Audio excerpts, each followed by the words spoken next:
Cybernation Uncensored.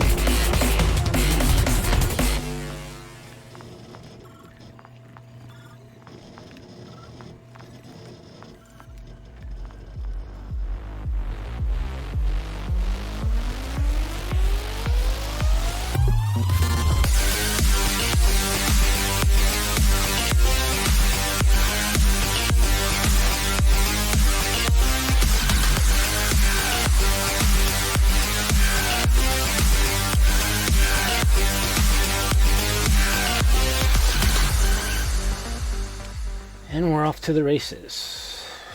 Good evening, good morning, good afternoon, everyone. Welcome to another episode of Tales from the Forlorn Dopes. I am one of your hosts, Cybersmily. Greetings, programs. I am the other host, Wisdom. And we are very glad to be back in this new year. Hopefully things go better this year than they did last time. I agree. But we got a lot of plans for this coming year, and we're currently lining all of them up to try to bring more interesting interviews this year. We have a few people on the hook that we're slowly setting up to be joining us in coming episodes. Also, we'll be continuing to do our reviews of all the books as well. So tonight we're actually going to go off schedule because next week we have a special guest coming in. Yeah. The plan is we're going to have Ross Wynn, a veteran of Artelsaurian Games and friend of the show. And the model for Solo of Fortune 2, wasn't he? Yeah, he was the cover model of Morgan Blackhand for Solo of Fortune 2. It's the truth. So we'll be interviewing him next episode. However, tonight you get the two of us talking about the corporate report books. However, before we get started with that, we're going to talk a little bit about Cyberpunk news, what's happening in the various medias, what's going on with the game, both games, the tabletop as well as the computer game. So, if we want to get started, let's get started with Cyberpunk 2077. So, today, or yesterday, they dropped another update for the PC, which really wasn't an update. It was basically an improvement for video settings. That's if you have the latest and greatest video card, you can use it. And I'm sure there's just a handful of people out there that really this is impacting. For all us other ones who are on old systems from 3+ years ago or on console, this update really doesn't have too much for us. I am hearing that this update has messed with some people's games, so be wary. As with anything, as with any update, there are going to be bugs. But hopefully they will get those ironed out. Did you hear that it was affecting console games, or is it just PC games? Oh, just PC games. Yeah. As far as I know, console games didn't get any kind of updates. I know I didn't see one. Yeah, there's a YouTuber I watch, Juicehead, I think his name is. Possibly. Anyways, he does a lot of Cyberpunk 2077, and he did a quick review of the update. He noticed some strange stuff going on as well with certain of the settings. But overall, he thought it was a drastic improvement for some users. So, the other thing around Cyberpunk 2077 is they also dropped the list of bands that won the competition for the new radio station that's being DJ'd by Sasha Grey. Her DJ name is Ash, I think, just Ash, in the Phantom Liberty. So yeah, you got to think that. Go ahead. I very much like Sasha Grey's voice, so I'm looking forward to that. Got some smooth dulcet tones. Yeah, so with that announcement, the question now becomes how quick are they going to plug and play that information, and how soon Phantom Liberty is actually going to be distributed, right? So, Well, I mean, I was under the impression that we still had one more update before the DLC drops, so well, I could be wrong on that. yeah. Well, back in my days when I used to play World of Warcraft, they usually dropped a patch, right, a month or two before they went live with the next release, as it were, or the next version of the game. Yeah. So, whether or not CD Projekt Red is going to drop it a month in advance, a week in advance, a day in advance, or day of, all of those are viable options. So, I have a feeling that Phantom Liberty is getting close. I don't see it coming out this month, but it's quite possible next month or within the next 2 months. Yeah, the police update is something with that new patch, which is going to be interesting in how they do it. I know there's already modders out there who've done amazing stuff with the game. I'd really like to see CDPR take Bethesda's tack and support the modding community with the consoles. Like that would be very interesting. Yeah, and that's you don't know the issues that they might have around modding for console, right? Because their console launch was just so horrible that I'm wondering if they're kind of like, yeah, we really don't want to touch that quite yet, or get involved with it. Right. So, but wishful thinking. Who knows, right? Once they go to Real Engine, I don't know what the capability is there. But again, I think the whole console game was something that they were trying to get better at with the launch of Cyberpunk 2077, and didn't have the right people on it. So it's one of those things when when you're hiring people and they're like, yeah, I've worked on this for so many years.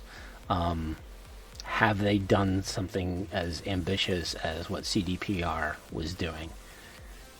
I'm sure there was a lot of, and you saw it, right? It took a year and a half plus to get the consoles really working, right? And that's after calling in Sony and Microsoft and getting those companies to come in and help them fix their brokenness.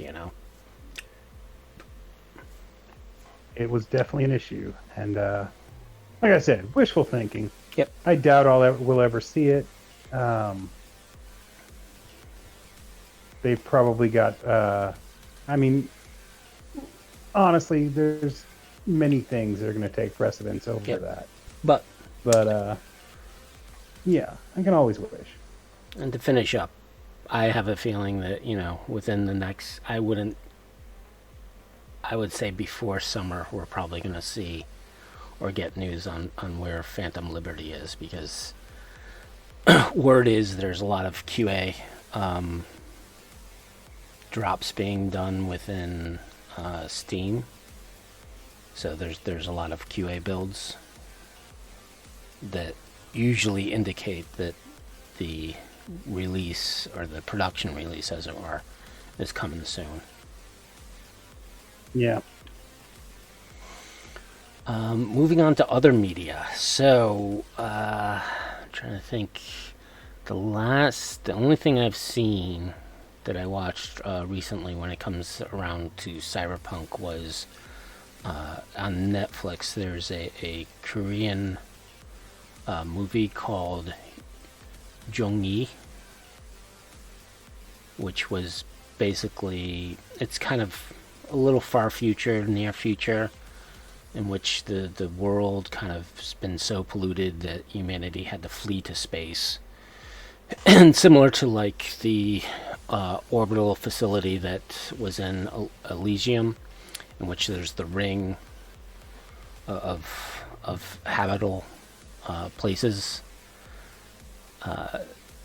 exists, and apparently there was a war, and I'm not quite sure if it was a war between AIs and humanity, but basically, the premise is a great warrior from the war between them, a team of scientists led by the daughter of this hero is trying to replicate and copy her mother into super soldiers, right? To help further the war. It was a pretty good show. It's definitely cyberpunkish, right? So the mother eventually, because they downloaded her brain, the mother eventually understands what's happening to her because they keep on brain wiping her and taking copies of her. It's definitely a good movie to watch to give you some inspiration. Well, I mean, Korea's got a pretty good track record at putting out quality movies and quality cyberpunk movies. I mean, they gave us the Sky Blue anime, they gave us Natural Cities, so I always look forward to checking out most movies from Korea. Plus, they do revenge stories better than anybody on the planet. Yeah. So. Would you consider Squid Games a cyberpunk story? It definitely is a dystopian future. There's no. Yes, I would. But then again, me, my definitions of what makes a movie cyberpunk are a bit looser than most people's. But yes, Squid Games was near future, obviously dystopian. There was some crazy stuff going on. So yeah, it fits. There you have it. From our words to your ears. Squid Games is a cyberpunk game that you guys can create for Cyberpunk Red or 2020 or whatever cyberpunk game you're running. Yeah, I could definitely see that plot fitting into any cyberpunk campaign, to be honest. It's not like that stuff was broadcast over national TV. It's not Battle Royale or Hunger Games. It was purely, criminal underground type stuff. But yeah, I could definitely see that taking place. Yeah. So I don't think I've seen any TV shows. I've been watching a lot of Dust videos. And if you don't know what Dust is, it's a YouTube channel that does sci-fi shorts. Yeah, they've put out some really fantastic shorts over the years. And some of the quality of those videos is top notch. Yeah. So if you haven't heard of that channel, but go check it out. Just type in Dust into YouTube and you'll find a bunch of cool videos, sci-fi videos that you can go and check out. Other news, I think so from our last show to this show, our Talsorian did put out a post around 5 days ago. So in that post, and I wish they broke it up into 2 blog entries. So the first part of it is them addressing the whole OGL situation, which you and me talked about last session or last episode.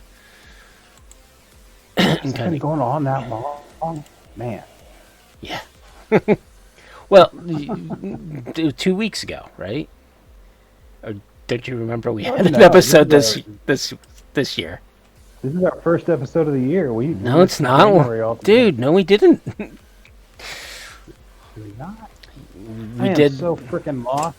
We did the Guide to the Net 2 weeks ago, dude, or maybe 3 weeks ago. I forget what the schedule was, but yeah, back in January we did a show on the 18th. Yeah, 2 weeks ago. Huh. My brain is not here today. You'll have to forgive me. And I'm the one who's like working like 50-hour weeks right now. It's true, but we've had ice storms here, and I've stared. I haven't left the house in like 2 days. It's awful. Yeah, it's all time is bleeding together for me. Go out and stretch your legs, buddy. I do that, and then they freeze solid, and then I have to smack them against the wall just to break off the ice. Yeah, so a week ago, actually, there's been two blog postings. One is a DLC that they did, which I don't think we talked about in the previous session, which introduced more drugs and a new drone and some cyberware. Hornet's Pharmacy. So yeah, that's apparently Cody's. I don't know if it's his PC or his NPC, but that's Cody Pondsmith's personal project there. When you're a referee, your PCs is your NPCs. They always bleed together. Yeah. But yeah, some of the drugs have some pretty interesting effects. I like that they're kind of getting into street drugs, because that was one of the main components of 2020, which I'm glad they're continuing, bring it as more of an adult themed type of game.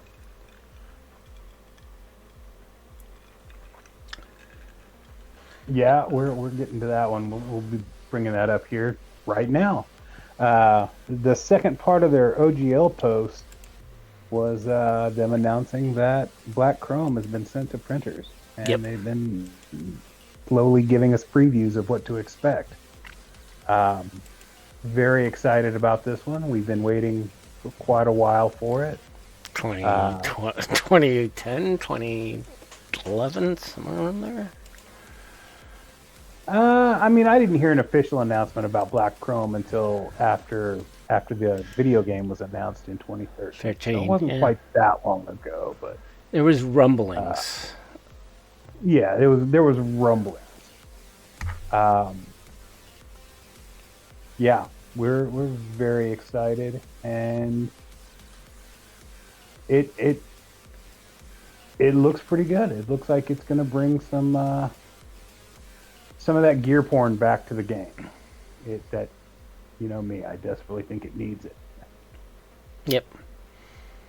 And I think one of the sections seemed like it was delving into updating the economics of the system, which, no offense to our RTJ or the writers, is I just can't. It needed it. Yeah, I mean, we'll see what the system is, but I'd prefer to have set values and being less simplified, less streamlined when it comes to economics, because that's where, the system really is geared towards a player really wanting to customize and get involved with, it costs this much, or I'm just $10 short of acquiring this, because it's all about economic, or the economy, right? So buying cyberware, purchasing stuff, and the other component for character advancement is skills, right? versus other systems, which, you know, you have levels, you have a bunch of other progression that you want to do. And I think by simplifying economy, it kind of simplifies the advancement system with the game system, you know? Yeah. I agree with you. The economy was one of those things I struggled with trying to figure out what they were trying to achieve with Red. So anything that fleshes that out a little bit more is more than welcome. Yep. And I think some of what R. Talsorian wrote with their OGL is kind of some of the stuff we said, right? Yeah. Or even stuff I've said in public before is, you know, it's very hard for RTG to do an OGL because a lot of their products aren't necessarily owned by them fully. So it then becomes, if a independent writer is going to write something about the world, it's not just R. Talsorian that you need a blessing from. You got to get a blessing from other people, and you know, it's now a commodity. It's a brand. It's an IP that is kind of very hard to distribute. And the other thing which they brought up, and I've said before, is, you know, they were kind of, RTG was kind of the first company that tried to promote a very open generic system. I know GURPS tried to do a very generic system, but again, they were trying to hold on to that IP, whereas R. Talsorian produced Fusion. And I think Fusion used to be free as a PDF, but yeah, it did. And like, I know lots of, like, at that time for several years, Fusion was open license. Yep. Lots. I know several people who put out books for Fusion. I don't know what the current state of that is, since they've gone back to what they're calling Interlock, which really resembles Fusion more than Interlock to me. But yeah, there's some weird twists and turns with that I'm not really sure where that all stands. Yeah. And the other thing I want to say about, like, the whole open or OGL with our Talsorian, right? They do have avenues in which creators can get compensated. Yes, sure, your product not necessarily can be. You can't put stuff behind a paywall, but there's other ways, right? You have Patreon that you can still produce stuff for free, and people will give you tips or provide you money. You also have, you know, your own brand that you can kind of make merch that associates with your brand, that you can purchase stuff. And the other thing is, you know, with Drive-Thru RPG, and that, I'm not saying you can. I would definitely talk to R. Talsorian.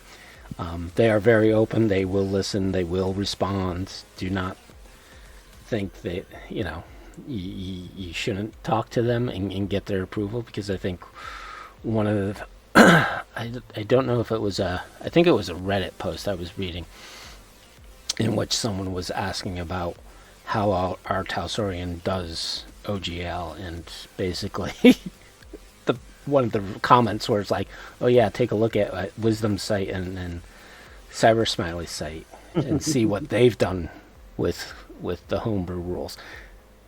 Granted, me and Wisdom communicated and basically asked for blessings from RTG. Yeah. They gave us the blessings, and as long as you get a blessing, you should be good, right? And tell them what you're trying to do. Well, I mean, I think the main thing is that, one, you're not trying to make any money off of it. You're not claiming to be official.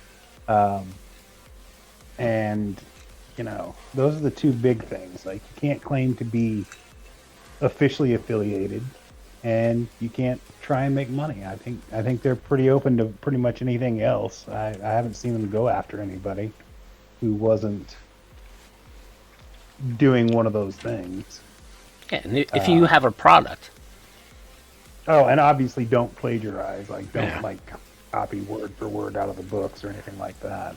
And again, if you do, make sure that you're working closely with Talsorian to make sure that, they're aware of it. Because, like, you have, like, for example, the mobile app for Red, the Cyberpunk Red companion. Yeah, don't step on toes. Well, the developer there has an agreement with Talsorian.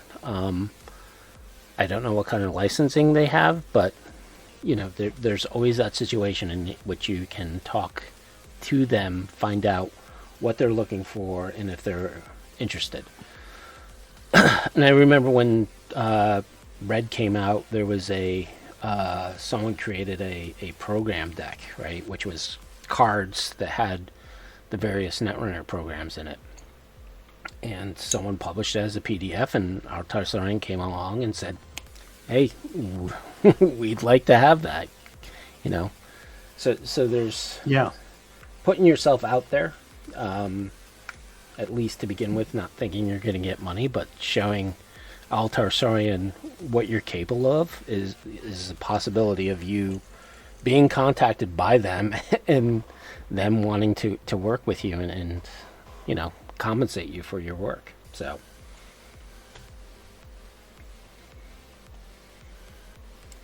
yeah, there are avenues you can take. Just like I said, don't step on toes and try and communicate as much as possible. Yeah, Rob is saying that his artist friend was the one who created those cards. And the companion app. Yeah. So the art for the cards first appeared here on Cybernation Uncensored. Thanks, Rob. It's always good to find how things came about, but yeah. And our Tarsarian, they're a great bunch of people to talk to. Don't be afraid to try to reach out to them. It might take a while for them to respond. They're a very small team.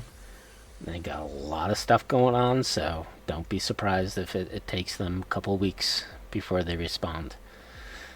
I know with Jay Gray, it took me several attempts to communicate with him to get him onto our show because he was so busy, getting DLCs ready, creating all the communications, also working on the various products and stuff like that. So,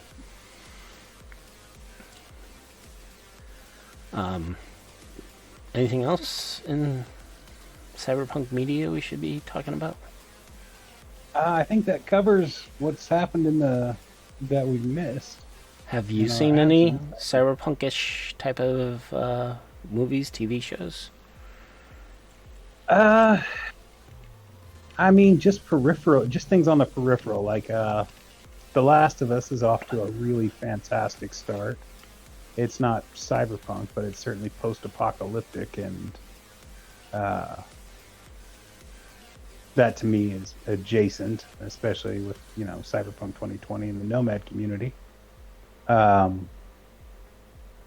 if you haven't checked out Last of Us, you probably should. It's fantastic. Oh, I heard. I haven't seen much else lately. It's been a weird month for watching anything. I just trying to get caught up on so much crap going on that other things tend to fall by the wayside. Yeah, I was listening or saw something, I forget where I saw it, but there's a movie called Nomad Life that someone talked about that was supposed to be kind of very, you'd definitely be inspired to be Oh. a nomad. I mean, I definitely like the name. Frances McDormand is in it.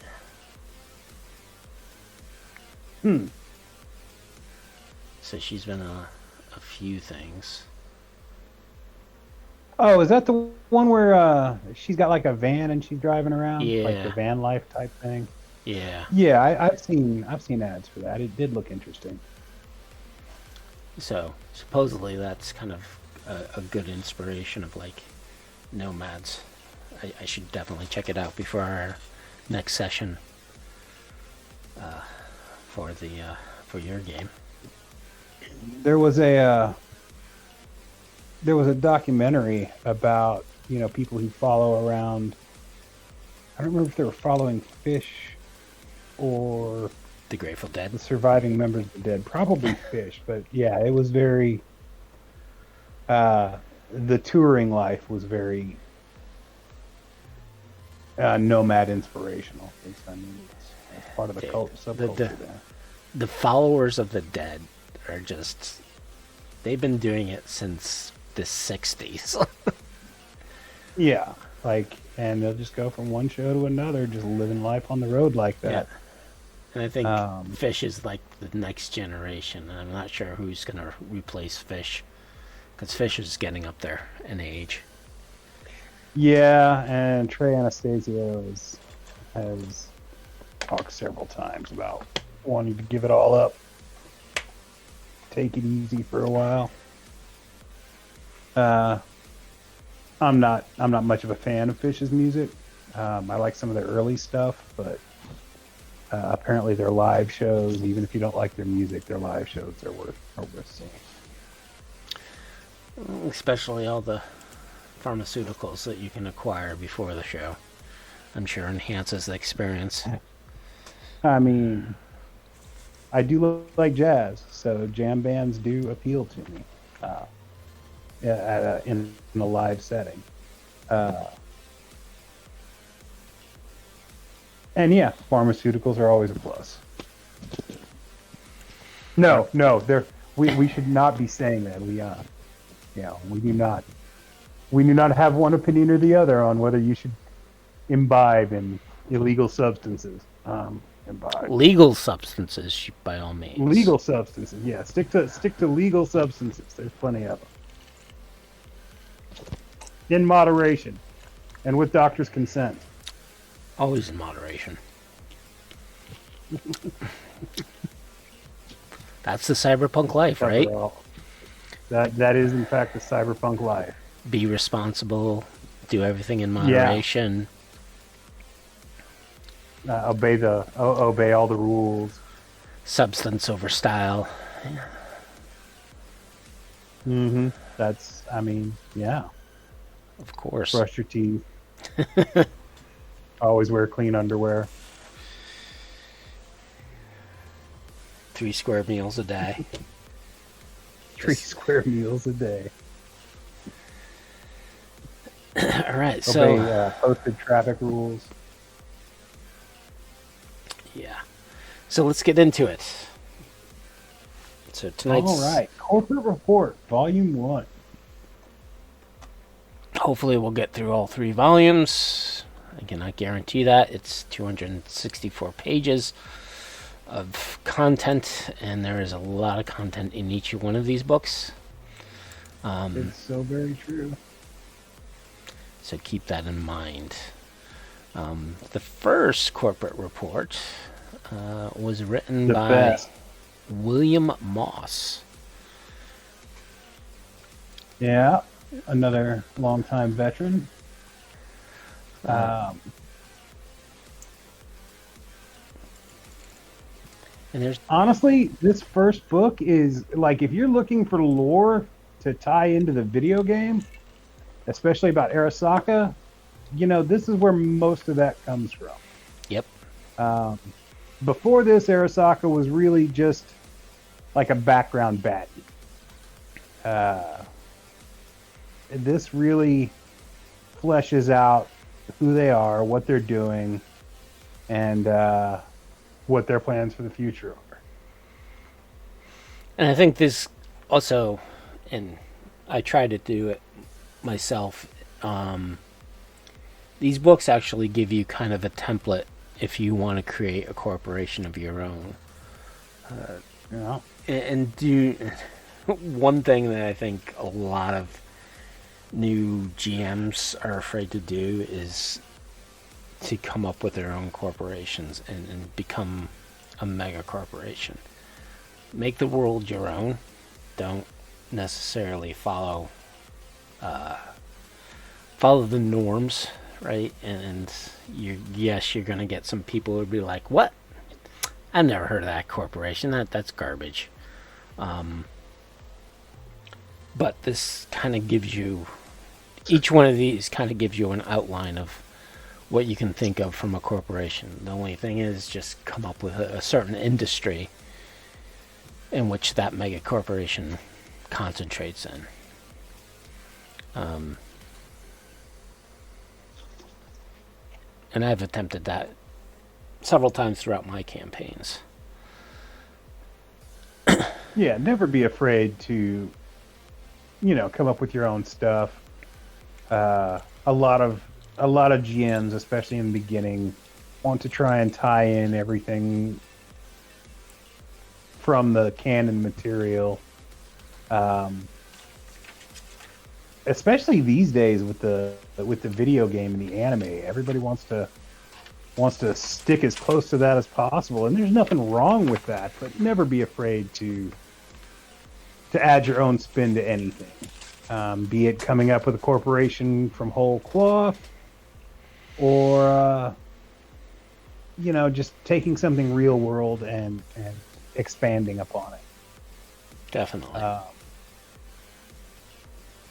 I know in my games, Monsanto is still a huge problem, and I've created several corporations. Some of them, are just there for one campaign and never really heard from again. Others, they stick around and become a major part of the world.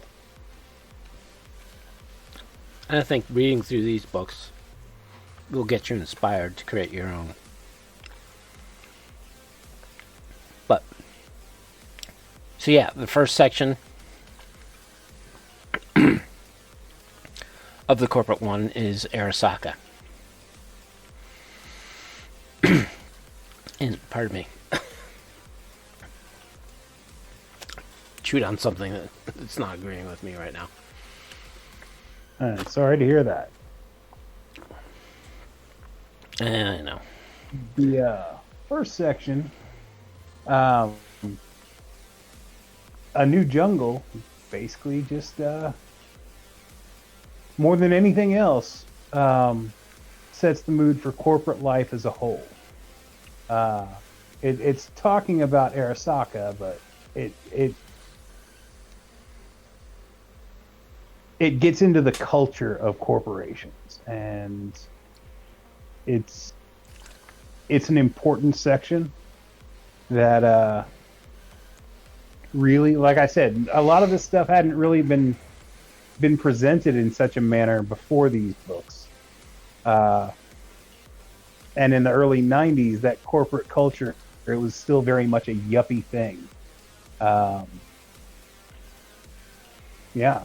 Well, so, I think the corporate culture is definitely lasting into today's world. Now, sure, granted, but at the time, it was a fairly new thing. Yeah, this came out on the heels of like Wall Street and films like that.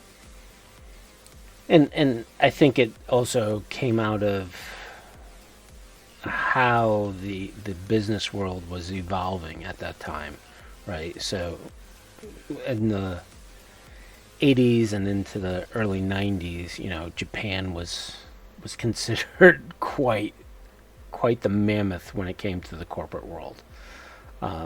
Granted, the sustainability of the Japanese corporations did not necessarily last, because they had a major major financial crash in the 90s, in the mid 90s to late 90s. Yeah, but in the future, or in the future of the as seen by the 80s, they were, like you said, monolithic. The idea that they wouldn't be like the controlling interest in the future was foolish. Like, nobody could have foreseen the crash and the collapse of that Japanese corporate influence across the entire world. Yep. And of course, you also have the concept of the Europe being the main source of all financial stability when it came to the world within Cyberpunk.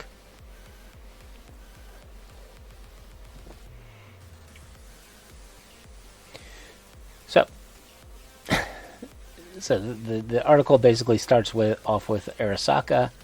It gives you some of the high level information about them, which of course is also in the main book, and they try to follow it a little.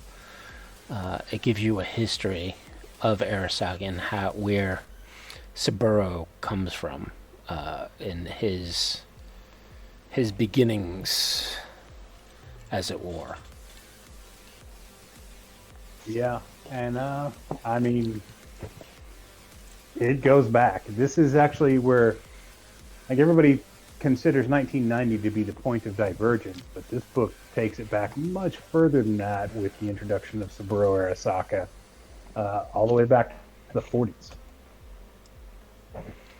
Yep. Where, as a young man, he was a kamikaze pilot. He just didn't get his chance. Well, he also saw what the world was really going to be, and how it was going to. I think he saw from at least a Japanese point of view what the world really is, and how to achieve power.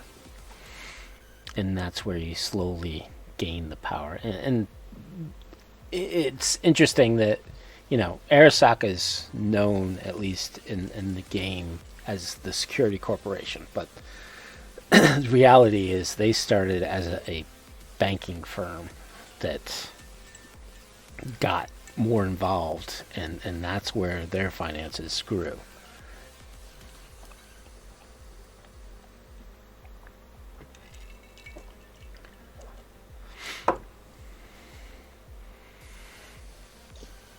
And it's interesting that, they, in the history, they didn't go with at the time, what was it, the Zaibatsu type of corporation? Which... Yeah, that would have made much more sense, and in fact, that's the direction I took it in my own games. Yeah. They're just part of this huge... They're the front for a huge Zaibatsu that just basically controls everything. Yeah, it would have been nice to see that, like them explaining, okay, this person married off to this person, and which acquired this corporation that Arasaka pulled in, because that was the big thing back in the 80s and 90s, the whole concept of the Zaibatsu. And granted, now, corporation monopolies are commonplace. Back in my day, monopolies used to be seen as a threat, and steps were taken to dismantle them. However, today it's a little different, which speaks towards... they're just kind of ignored. Which speaks towards the prophecy of Maximum Mike and the mega corporations. So it gets into the history of Arasaka, and then it talks about their main products, right, which is this whole security, manufacturing, and banking. And also, one of the other great sections is about a page and 3/4 talks about Saburo's plan. And if you want to understand, if you're coming from a Cyberpunk 2077, definitely read this and get this. And for those who don't know, do not go to eBay and try to get a corporate report. Go to either our Talsorian site or ttrpg. Yeah, You'll get a lot cheaper. Some kind of crazy completist who has to have a first printing. Don't go straight to our Talsorian. Go to DriveThruRPG. Go to any other source other than eBay or Amazon, because you will end up paying just ridiculous prices. We can blame the hype from the video game on that. Books that were going for like $10 are now going for like 200, and there's really no need for it. Well, I've seen. Oh, what was I saw? Somebody wanted $250 for Cyberpunk 2013, and they list as without the box. No, it was with the box. Oh, without the rule book. Yeah. Wait, I'll see that. You want me to pay how much? 3 figures for something copy? for something that doesn't even have the rule book? Yeah, be very careful. There are other avenues to find stuff. Unless you're looking for something super rare like, the 2013 box set complete or the 2020 box set complete. Most of the books themselves are easily obtainable through our Talsorian. So you got the box set for 2020? I've got 2 copies of the box set for 2020 and 2 copies of the box set for 2013.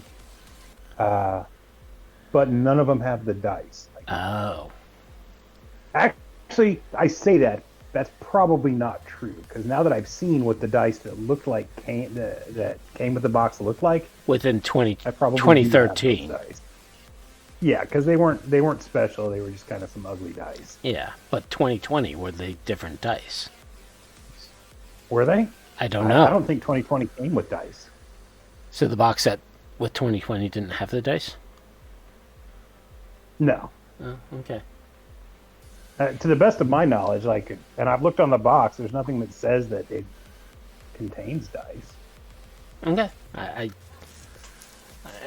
over on my Discord, someone posted the 2020 box set, and they were like, I could be very wrong. Find out if they have dice? Actually, look. Well, it was funny. So one of my buddies has the original 2013 box, and I posted a comment that someone was actually selling the full set. I forget for how much.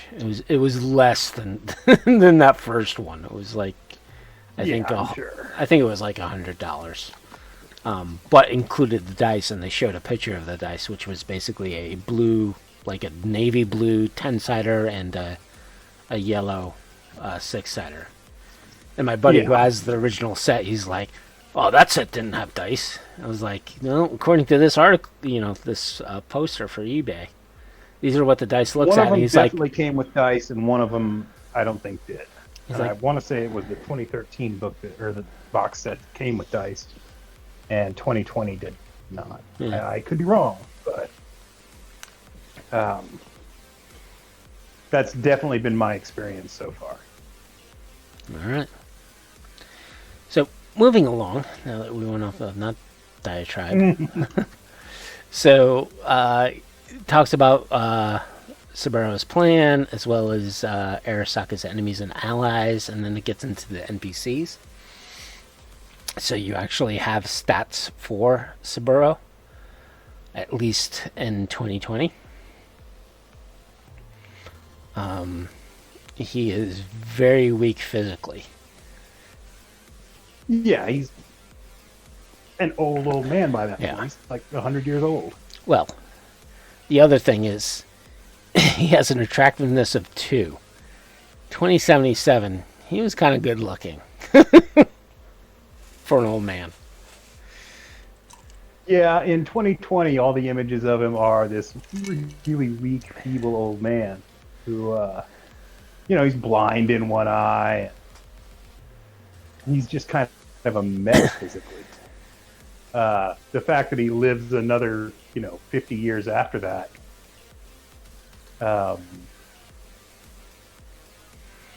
is a testament to the technology. Yeah, I mean, in 2020, he was very, personally against cybernetics. I know that. He has several pieces of cyberware in him.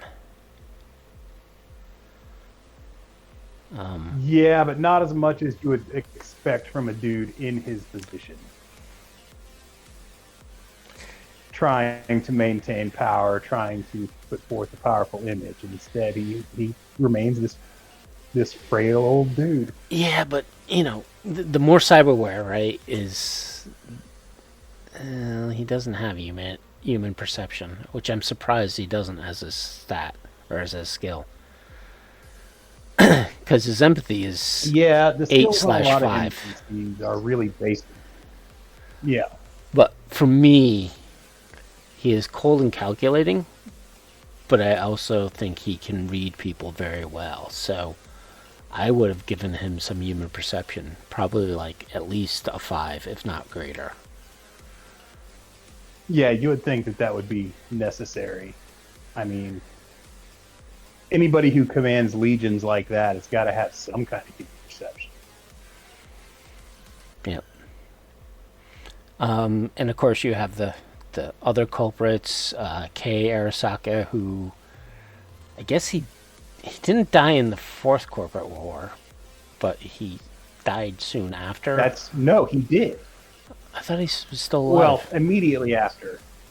Yeah. At the end of the Fourth Corporate War, Spider and Shaitan board Kei's submarine, and they force him into a soul killer program, which is why I believe, I think that's what Arasaka's looking for in the net, is in the dark net, is they're looking for wherever Spider hid his template, and instead they found Johnny. That's my personal opinion. Well, they had Johnny because they soul killed him. Well, supposedly, right? The problem with the whole Cyberpunk 2077 is, everyone makes this hypothesis of what is the truth, and Maximum Mike is constantly like, well, I mean, is it the truth, or is it just Johnny's interpretation of what he thinks is the truth?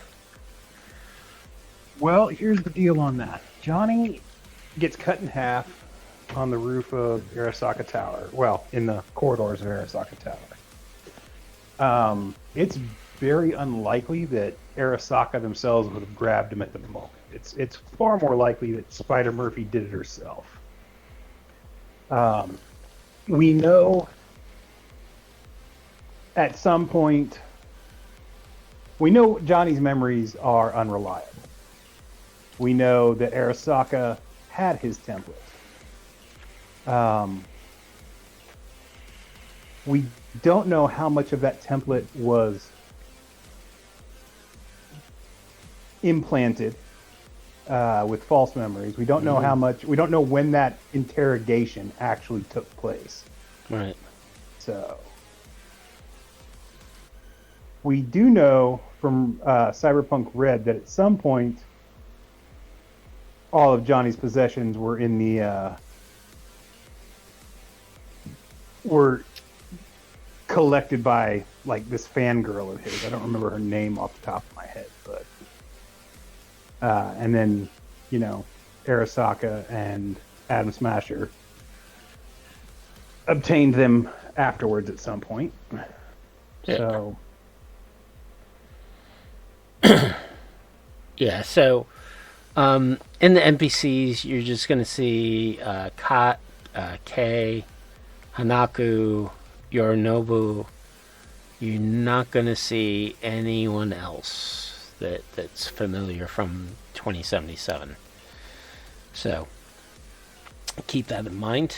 They also have NPC stats for the various corporates that would work within the facility. The other great thing about these books is they kind of give you NPC stats for security, as well like as average dudes. the average dudes that you can actually plug and play into your game. It also gets into the corporate market strategy for the company, specifically for all the different segments, right? So they have a strategy for the security, for the banking, for the manufacturing, and various public relations. The one thing I found interesting was the uniforms and equipment that every corporation has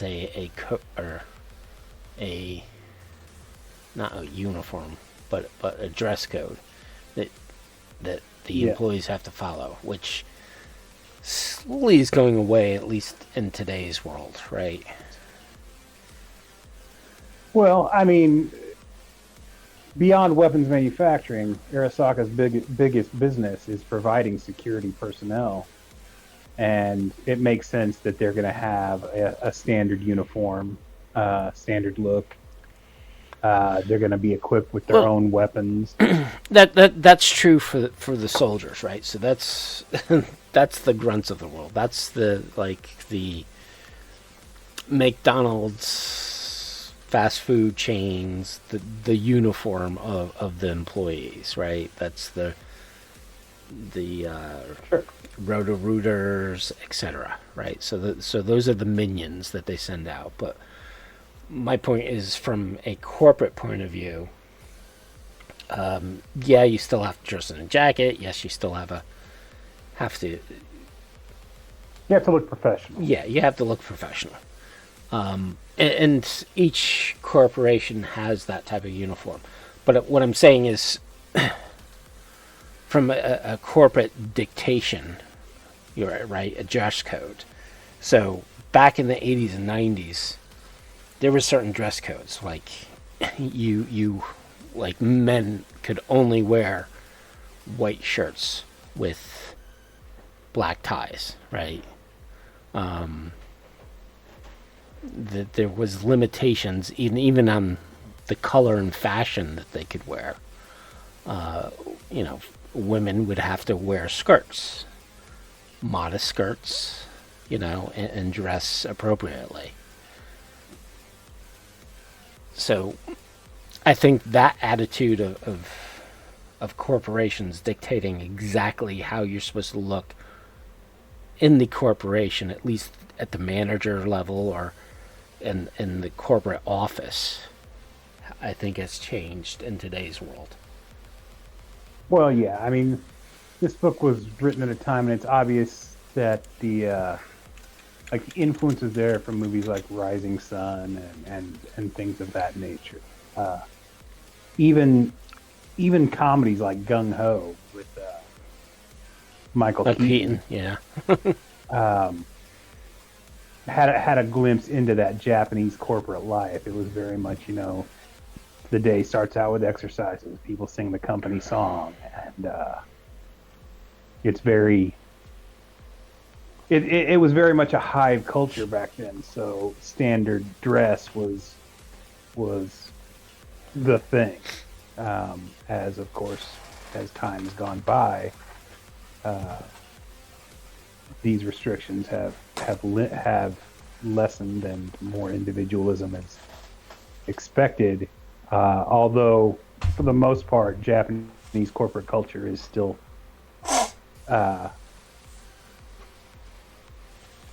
very monotonous.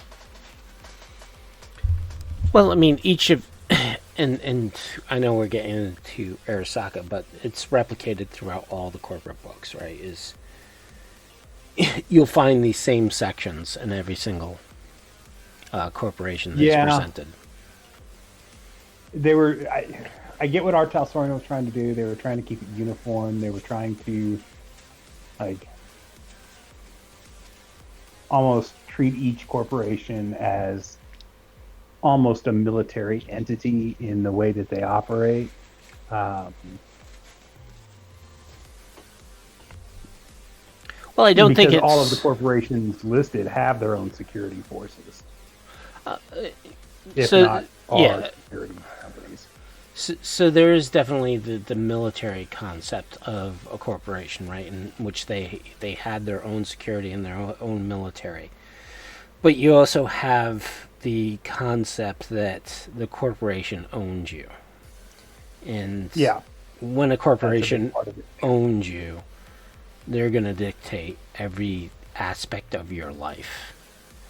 They're going to treat you like property. They very much want you to look and act the part. Yes.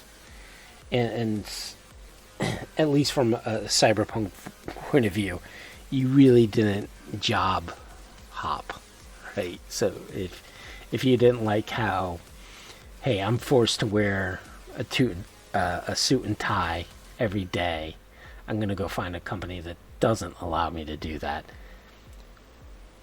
If you're there are entire adventures based on, extracting some dude who wants to go work somewhere else. Yep. But that's a big thing in Cyberpunk is, you can't just switch companies without being like a major drama. Right. And if you think about leaving the corporation, depending upon your knowledge, your skill, your anything about you, they will attempt to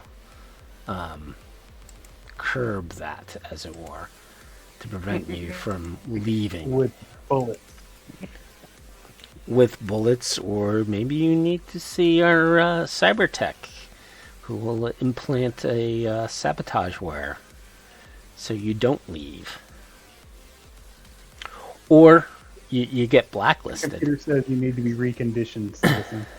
Yeah, and depending upon your importance and what level of knowledge you know, are you going to be hired by another corporation? If you're disloyal to a different corporation and you have no real inside knowledge, well, you're disloyal to that company. Why am I going to hire you when you could be disloyal to me? Yeah. There's thousands. In 2020 was a crazy, crazy thing.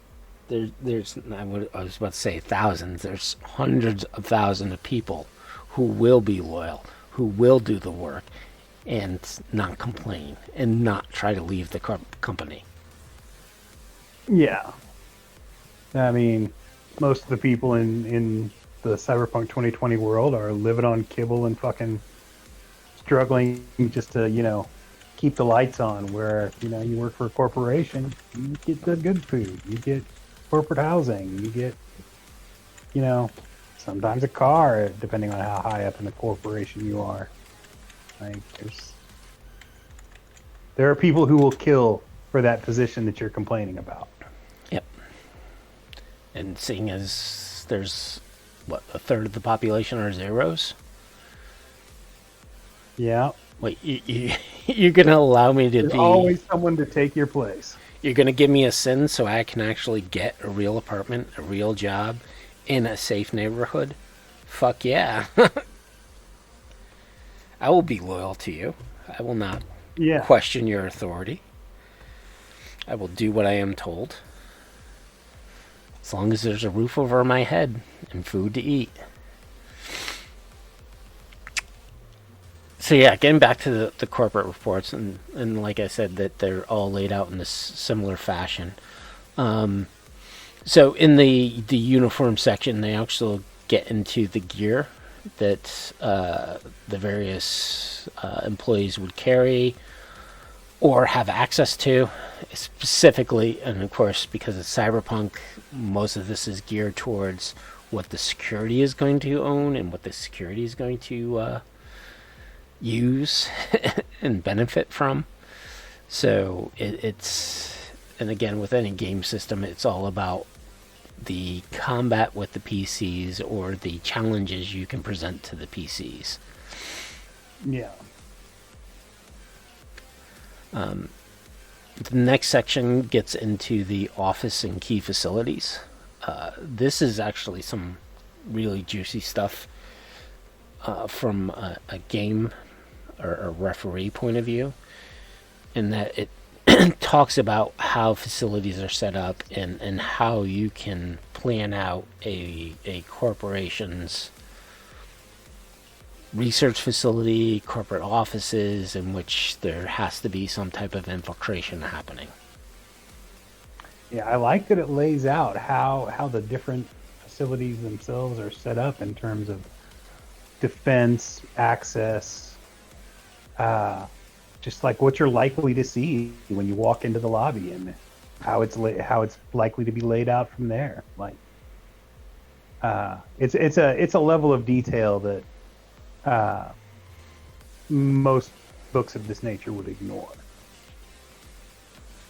but make perfect sense within the world. Like, they're a corporation; they're going to be somewhat uniform in how they present it, and because they're a security corporation, every building they've got is laid out like a fortress. Exactly. Arasaka, they just, as far as the corporations go, their shit's cooler than the shit they equip their people with is cooler than anybody else's. I'll just say that. Like, their guns are cooler, their vehicles are cooler. Yeah, even Militech, just jumping ahead. I mean, I don't know if you want to hop between the various corporations that are in here, because we got about a little over an hour, and I think we already spent half an hour, and we're up to page 33 of 264. So just we tend to rant. Yeah, we do. So just give you guys a breakdown. Each corporate, the original corporation books, or the corporate report books, had 2 corporations per book. So all corporations that are talked about are Arasaka and IEC. So IEC was kind of introduced with the corporate book 1, and that corporation is pretty interesting. You also have Militech and Lazarus Group. So Lazarus Group was introduced with the corporate book 2. It is kind of a mercenary group, smaller than Militech, but kind of the same. Yeah, it was weird that they bundled those two together because they're so very similar. And then the last corporate book was Petrochem and Solvoil. Was Solvoil introduced with Chrome 3? I think they were mentioned before. I think they were mentioned earlier, but just in passing. Right. I want to say they were mentioned as early as Solo Fortune 1, but I'm not going to search through the book to try and find it. I'm needing to back that up. I could be wrong. But certainly this is the only place where you got detail on them. Before, of course, corporate report. I gotta step away real quick. My cats are starting to have a little argument. I'll be right back. All right. Bad kitties. Yeah, you talk about the corporate books. Sure. As we move on through corporate report 1, we get past, Arasaka's corporate structure itself. They talk about their resources, their stocks, the value of the corporations and their subsidiaries. But after we get through all that, by the way, that information is all top-notch stuff, and if you're running Arasaka as a main force in your game, that's kind of stuff the GM needs to know, or should at least peruse. As we move through that, we get to an adventure at the end of the Arasaka section. And this is where Yorinobu really comes into play. Like, they give him a blurb in the previous section where they detailed the NPCs. But this is where you get to see how he interacts with Arasaka. His vendetta against his father, his street gang, the Steel Dragons. Am I getting that right? Yes, Steel Dragon. Sorry, came back. Yeah. Yeah. So this is where that all gets set up, and he becomes kind of an NPC ally, even though he's got his own agenda. And this is where it sets him up as the major foil for Saburo. His brother Kay just hates his guts. His sister adores him. But it creates a very Shakespearean vibe with how the family interacts with each other. And it's a good little adventure. I like it. I kind of see Tiger Claws from 2077 kind of like evolving from the Steel Dragons. I've got multiple theories on that. I'm not going to get into another rant, but yeah, I liked this adventure. Well, it also gives you a lot of background when you start playing through 2077, right? And the characters there, to know who Hanako is and Yorinobu, and understand why Yorinobu is strangling his father. And the other thing that I was surprised that they didn't include in this was Michiko.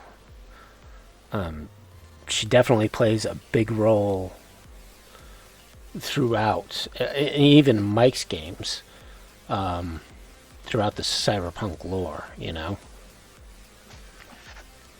I mean, I think she comes in. I don't think she was a thing at the time. I think she was created later on.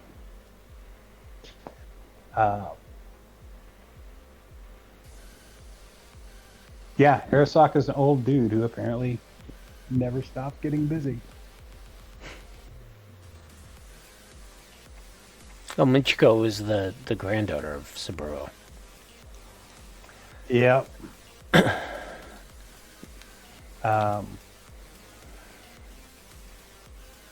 I don't remember if it ever mentions who her mother is. Kay hooked up with. Don't think so either. Maybe in Red or wherever she's detailed. I'm not really sure. Yep. I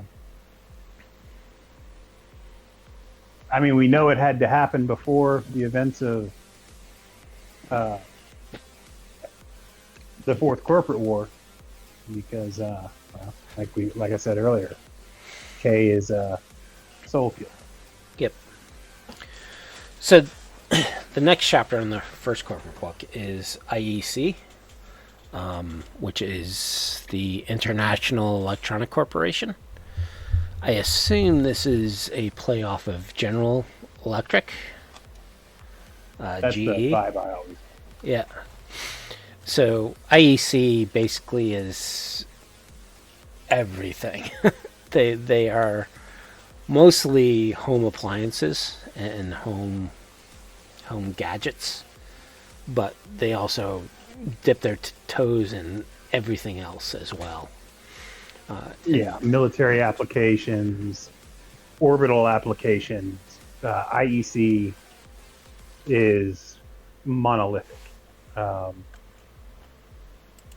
If it's got circuitry in it, chances are IEC is involved somewhere in there.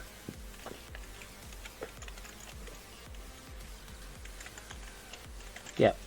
And it's interesting when you read this, like how big it was, and it wasn't introduced in the or how it was introduced here, because how they talk about it, at least in this book, is IEC is huge. I mean, enormous. They're like one of the top 5 mega corporations of the world. And they really just being introduced now, as how big they really are. The history is interesting because the history is basically of Colin Powers, who really isn't that big of a guy in the corporation, but it's an interesting read because it's a point of view of how I think it was a story to kind of present how corporations work, right? Mm-hmm.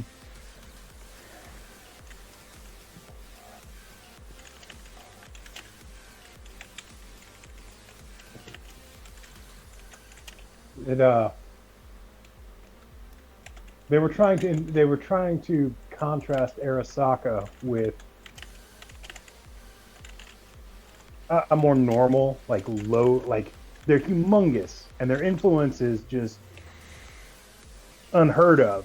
But at the same time, they're so ubiquitous that nobody really thinks of them, like General Electric or, yeah, I mean General Electric is really the best analog for them because they're just everywhere. They're dip their toes into everything. And I think, unlike other corporations, at least through this book, throughout the whole corporate reports, is how much IEC is involved with space as well. Mm-hmm. So not only are they global, they're orbital, which is not necessarily how other megacorps are, at least per canon, right? In the presentation.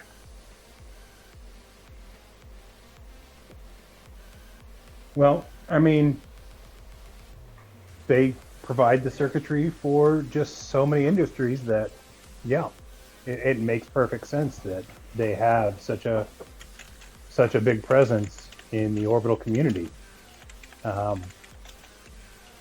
Without them, like Crystal Palace would not be the thing it is.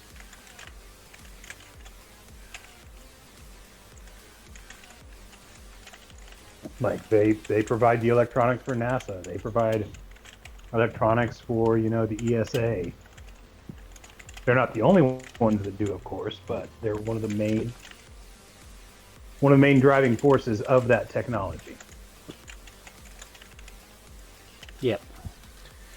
And of course, the other product that they serve is like military contracts, which I found interesting. Is every single corporation that's in the corporate books has some type of side business in which they're supplying security.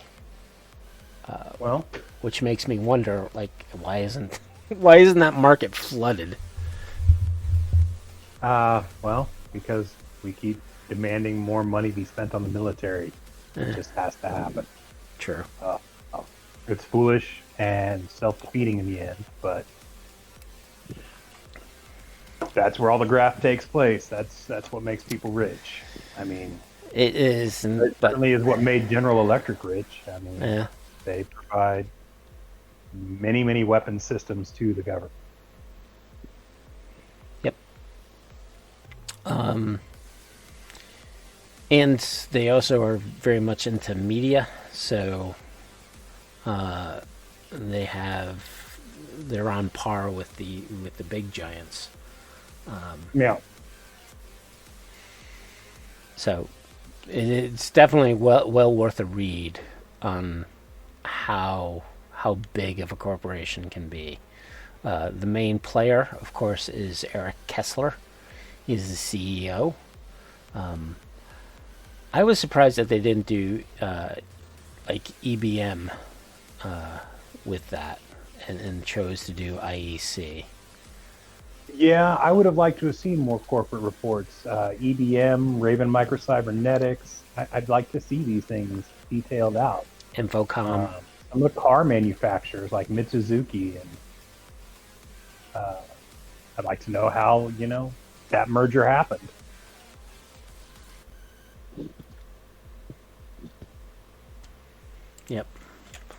The other big players, of course, I mentioned Colin Powell, so he's kind of like a troubleshooter for the company. Colin Powers, you're going to Colin Powers. Sorry. Colin Powell's. Yeah, he's a general, ex-general, who worked for Bush. No, but he's definitely the slimy corporate who's willing to do whatever it takes. The image of him is so bloody perfect for 80s slimeball corporate. Yep. And of course it gets into, just like Saburo, you have the CEO's family who aren't always, all of them are not on board with what their daddy's doing.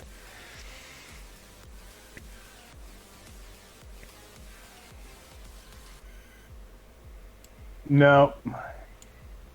And the very, very, very, very late 80s, early 90s glam rocker child of wealth.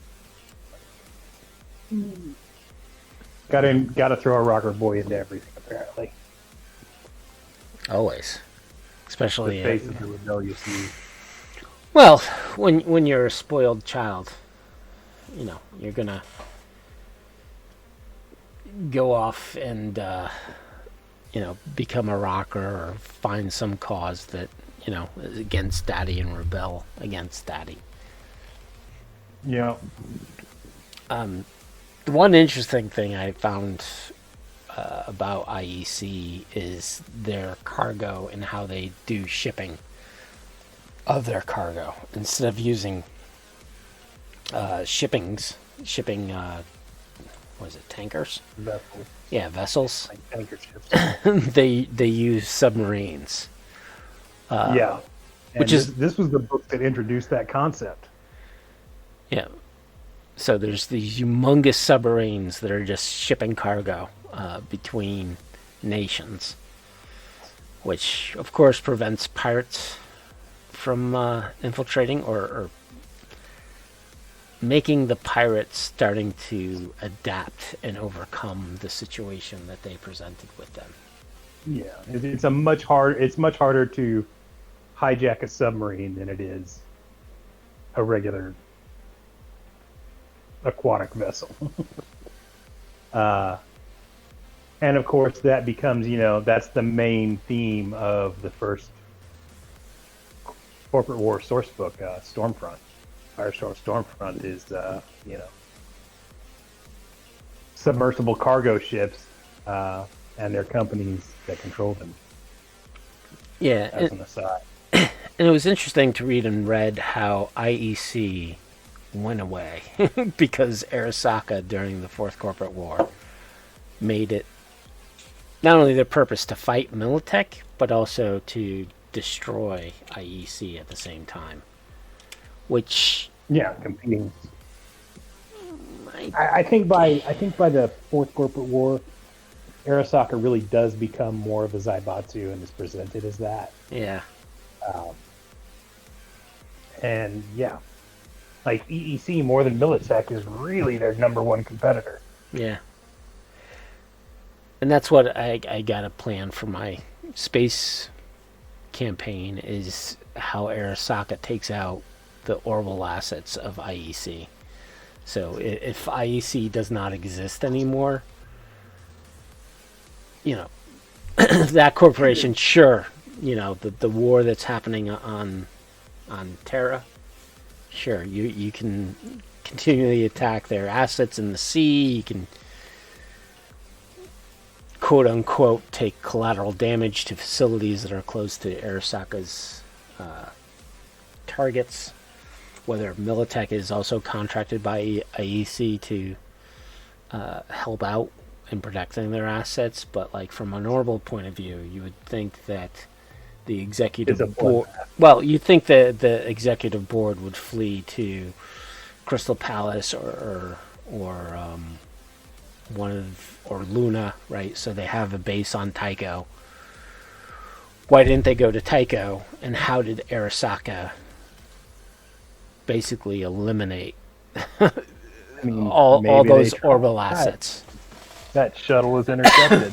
Well, it's true, but there's, if the corporation is going away, a lot of the orbital assets that IEC has need to be taken out as well.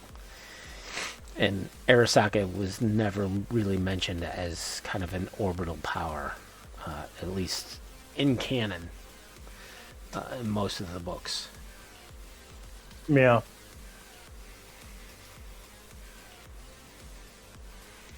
I don't know. I mean, I'd have to believe that they maintain some kind of presence, at least an office on the Crystal Palace. Yeah. As well as their own satellites. I can't imagine that Arasaka wouldn't have its own satellite systems.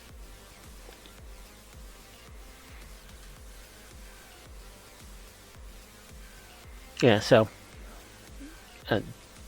definitely going to try to flesh that out in my campaign around that. I'll be very interested to hear what that final product looks like. Yeah. So again, they get into the products and resources that IEC owns. I'm looking at time. I just want to push through as much as we can within this chapter. So you definitely want to read this. And again, just like all the other corporations, it follows a very specific template with these reports. So the last section, you get a scenario in which the Conehead gang is introduced. And there is a illustration that will show you some very gang. interesting poser game. Because I'm not sure if it's a gun, if it's a camera, if it's a combination of both, or what's going on. But definitely check out that scenario. The one great thing I like about the scenarios and all the corporate reports is they kind of flesh it out very well. They have maps associated with it, and granted, the actual adventure is very high level, but the supplying of maps is always kind of crucial when it comes to a game, because you can always flesh out content. You as a GM or as a referee, you always want to have a quick map to throw on the board and quickly point out stuff. It's amazing to me how much like gaming maps have changed. Like the maps in this book, they're very much designed for theater of the mind games, where you just have this overview of what things look like. The maps themselves are they're large scale, so it's not like you could use miniatures to run them, and most people didn't have like the table space to try and set something like this up. Whereas now most of these would come with like gridded out battle maps in today's world. Back in the day though, man, I cherished maps like this. Yep. Well, I think even in today's world that, people, I think it was more or less came from Dungeons & Dragons 3rd edition, in which the map craze or the battle map craze really happened. And at least that's where it all launched. And even when recently with playing with Cyberpunk, I'm very hesitant to use battle maps. Because I'm so used to the whole theater of the mind, and with Cyberpunk, it's hard because you're always talking about cover, and I have a stat that tells me how many squares I can move in a round. So how far can I move? Whereas theater of the mind was very fluid, as it were. Yeah, very abstract. I mean, you playing a game I run, Yep. I prefer the theater of the mind stuff. If there's a large combat that I know is coming, I'll try and have some kind of map laid out for it. But for the most part, even with smaller combats, I just run theater of the mind. Maybe I'll give you an image of what the overall area looks like. Which is always helpful because that cements in each player's minds what the terrain is and all that. But as far as like moving miniatures around, especially in a digital format, it's a pain in the ass. It is, but you did a great job with those meth heads. Thank you. So moving along, we get into the next chapter, or book 2, right? Corporate Report 2, in which you are presented with the Lazarus Group. And the Lazarus Group, they are strictly mercenaries. They have no other products that they serve. They don't create weapons. They don't make anything. They don't. Yeah, they're just a paramilitary mercenary group. They're Blackwater. Not Blackwater, but there was another mercenary company that kind of started it all. They were like South African ex-military. I know who you're talking about, but the name escapes. It's like something incorporated. Do you remember back in the 80s and 90s, you could go to the gas station and they'd have like Soldier of Fortune magazine, which was just all about fucking mercenaries and shit. Yeah. Like the magazines we had back then were nuts. Executive Outcomes, that was it. That's it. So Lazarus Group is definitely Executive Outcomes.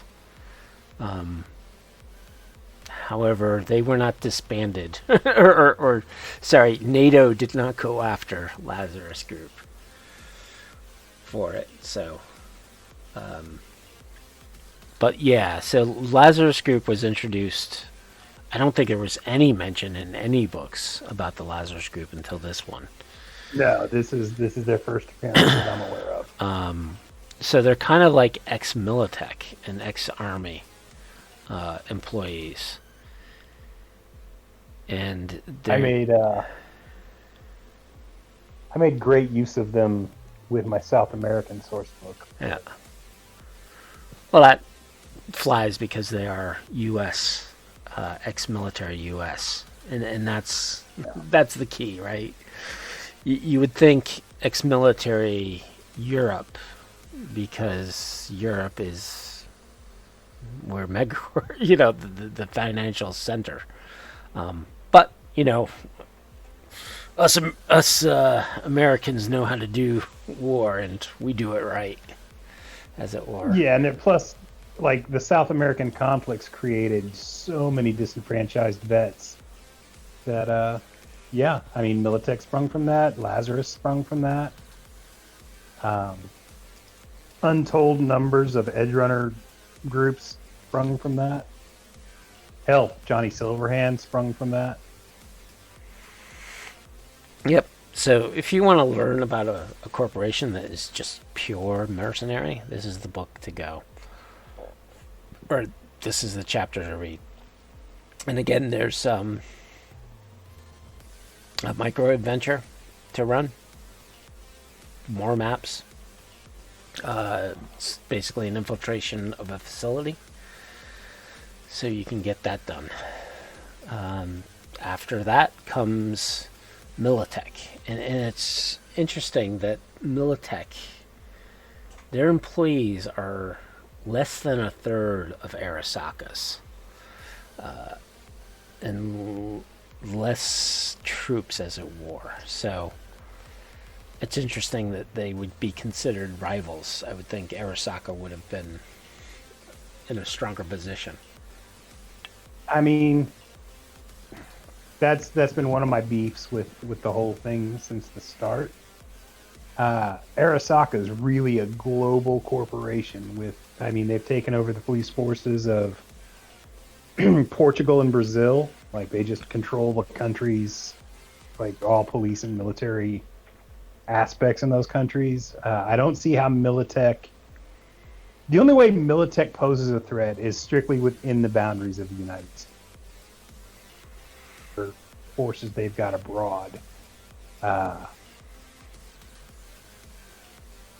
I just don't. I never really saw them as being able to compete with Arasaka. Sure, they got a bunch of military contracts and they create military, weapons and technology, but how so global are they, right? On a much larger scale. Yeah, Militech always I viewed as kind of very North American, South American centric, possibly China, just because they have a member who lives in Hong Kong. Some European stuff, just from the avenue of their weapon tech, right? Yeah. But I don't, because the roots are from was it Beretta? Yeah, that would make sense. So they have some influence in Europe.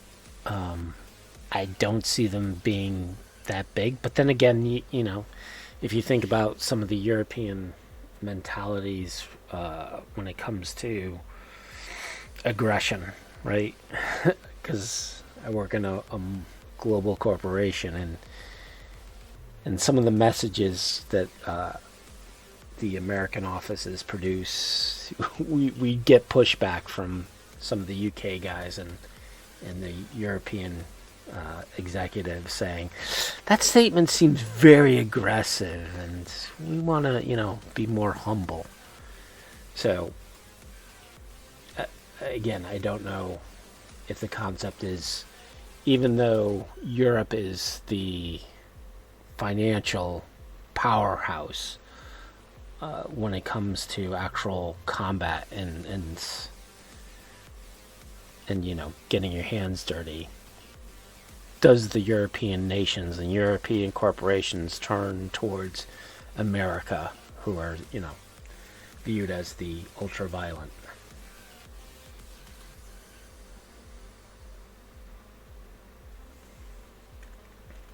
Yeah, it's definitely. Well, you said it best. I can't really expand on anything there.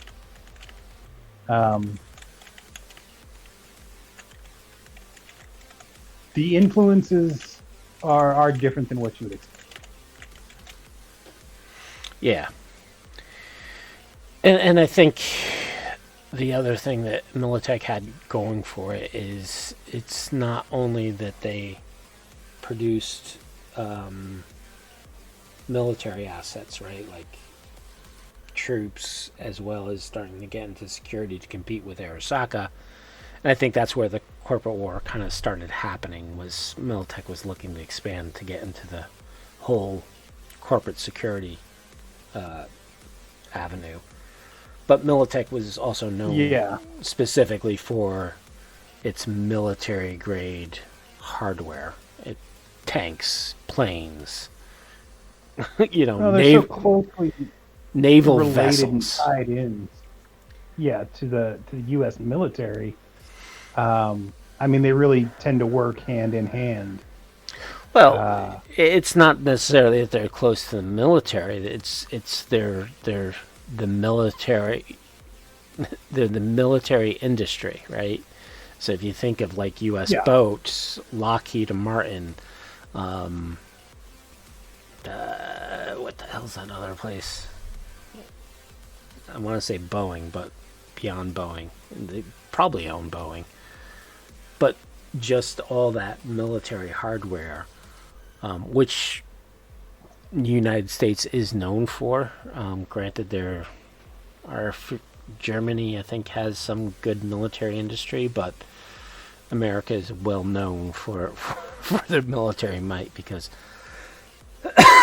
Apparently, That's what we know. spend more money on it than the next like Right. 40 nations combined. So our government is putting money into a corporation that's pushing out the top level military technology, and that's what Militech is, right? It's the accumulation of all the various military industries and just consolidating them into this one mammoth megacorp. Yeah. And I'll say this, like a Militech, the average Militech troop is generally better trained than the average Arasaka troop. Like Arasaka provides security mostly, and they've certainly got their share of, vets from all over the world working for them. But with Militech, pretty much everyone in their employ is a vet. And they don't do security so much as they're a mercenary force. Arasaka, when they come in and do security, they're gonna not be too far off from the police. Whereas, the military or Militech comes in and they just act like a military, or they act like a mercenary group. Come in, throw their weight around, and you don't question anything they do. Yeah. And, reading PWB and D&E comments makes me think that, Militech is specialized into one product, which is military. Arasaka has, the three different pillars, which is the banking, the security, and their general industries, right? That Arasaka got into. And I think if you look at Arasaka and took a third away, which technically is what their security department is, because their security is definitely not the big the breadwinners of the corporation for Arasaka. It's just the strong arm of the megacorp.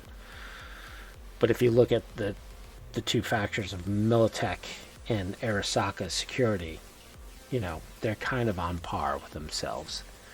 And I think because Arasaka was getting into security, or has security, like everyone's using them, Militech at least started trying to, okay, yes, we're military, yes, we